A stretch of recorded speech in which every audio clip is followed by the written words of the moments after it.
Picture this. You're an oil company that just spent $350 million building a drilling rig the size of 2 football fields. Your safety manual is thicker than a phone book, and you've got more certifications than a yoga instructor. So naturally, you decide to cut every corner imaginable. What could go wrong? On April 20th, 2010, the Deepwater Horizon oil rig was drilling a well called Macondo, about 40 miles off the Louisiana coast. The rig was drilling so deep that if you stood it upright, it would be taller than Mount Everest. BP was already 43 days behind schedule and losing money faster than a casino addict. The well they were drilling sat beneath 5,000 feet of ocean and another 13,000 feet of rock. They were basically poking a hole into the Earth's angry juice box with a really expensive straw. The pressure down there was so intense it could crush a submarine like a soda can. BP's brilliant cost-saving plan involved using fewer barriers between the oil and, everyone not wanting to explode. Industry standard called for multiple safety checks and cement barriers. BP looked at that suggestion and said, nah, we're good, like someone declining travel insurance before a skydiving trip. The cement job sealing the well was done by Halliburton, who told BP their cement mix was about as reliable as a chocolate teapot. BP's response was essentially, thanks for the input, we'll ignore that completely. They had a test that could verify the cement's integrity. They chose not to run it. Meanwhile, the crew was noticing some troubling signs. Pressure tests were coming back weird. Drilling mud was disappearing into the well like water down a drain. These weren't subtle hints. This was the universe screaming stop through a megaphone while waving red flags and setting off air raid sirens. But BP had a schedule to keep and money to save. They decided to declare the well stable and start pulling out the heavy drilling mud. This mud was the only thing keeping the oil and gas from shooting up like a very angry geyser. Removing it was like pulling the pin on a grenade and assuming it won't explode because you asked nicely. At around 9:45 p.m., the well decided it had enough of BP's nonsense. Gas started shooting up the drill pipe at the speed of a rocket launch. The blowout preventer, a 5-story tall piece of equipment designed to shut everything down in emergencies, had one job. It failed spectacularly. Within seconds, gas erupted onto the rig floor and ignited. The explosion was so massive, it was heard 40 miles away in Louisiana. Imagine stuffing fireworks into a pressure cooker, adding gasoline, and lighting it in your living room. Now multiply that by a few thousand, and you're getting close. 11 workers were killed instantly in the blast.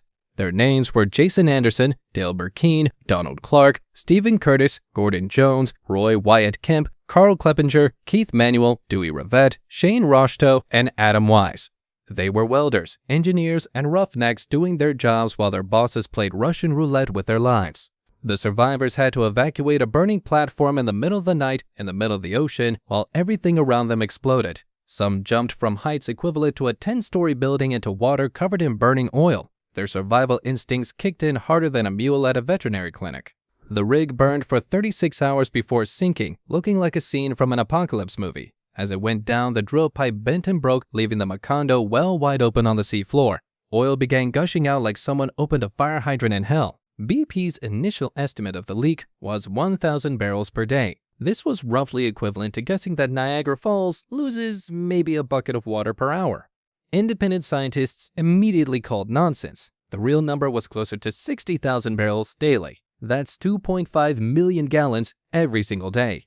The oil didn't politely stay in one spot. It spread across the Gulf like someone knocked over a paint can the size of Rhode Island. Currents carried it everywhere, creating underwater plumes that scientists described as apocalyptic. The surface slick eventually covered an area roughly the size of West Virginia. BP tried everything to stop the flow, except, apparently, having built the well correctly in the first place. They attempted a containment dome that immediately clogged with ice crystals. They tried a top kill method, pumping heavy mud into the well, which worked about as well as trying to stop a fire hose with your thumb.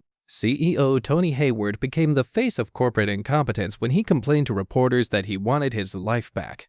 This was while 11 families were planning funerals and the Gulf ecosystem was choking on crude oil. His PR instincts were comparable to bringing a kazoo to a funeral. The company also tried to lowball the disaster's impact at every turn. They claimed the oil would naturally disperse and wasn't that harmful anyway. This was like setting someone's house on fire and suggesting the smoke might actually be good for their lungs. Scientists were not impressed. BP dumped nearly 2 million gallons of chemical dispersants called Corexit into the Gulf. The theory was it would break up the oil into smaller droplets. What it actually did was make the oil sink below the surface where cameras couldn't see it. Out of sight, out of mind, right? The environmental version of sweeping dirt under the rug. Yet though, the dispersants were also potentially toxic themselves. Using them in those quantities was like treating a broken leg by shooting yourself in the other leg to distract from the pain. The long-term effects on marine life and cleanup workers remain unclear, which is science speak for probably not great. Meanwhile, wildlife started dying in spectacular fashion. Dolphins, sea turtles, and birds became coated in oil. Photos showed pelicans so covered in crude they looked like they'd been dipped in chocolate fondue. Over 8,000 birds, over 1,000 sea turtles, and nearly 100 marine mammals were found dead. Those were just the ones they found. The economic destruction was equally brutal. The Gulf fishing industry collapsed overnight. Shrimpers and oystermen watched their livelihoods turn into toxic sludge. Tourism tanked faster than the Deepwater horizon itself. Beaches that once attracted millions of visitors now looked like parking lot asphalt. BP set up a claims process that was about as user-friendly as filing taxes while being attacked by bees. People whose businesses were destroyed had to prove damages to a company that was actively lying about the disaster's scope. The irony was thicker than the oil coating the marshlands. The oil kept flowing for 87 days straight, nearly 3 months of crude oil pouring into the Gulf of Mexico like the world's worst soft-serve machine. They finally stopped it on July 15, 2010, by capping the well with a device that actually worked. Revolutionary concept.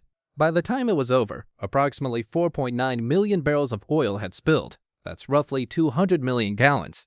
If you filled Olympic swimming pools with it, you'd need about 300 of them. The Exxon Valdez spill, previously the worst in American history, was about 10 times smaller.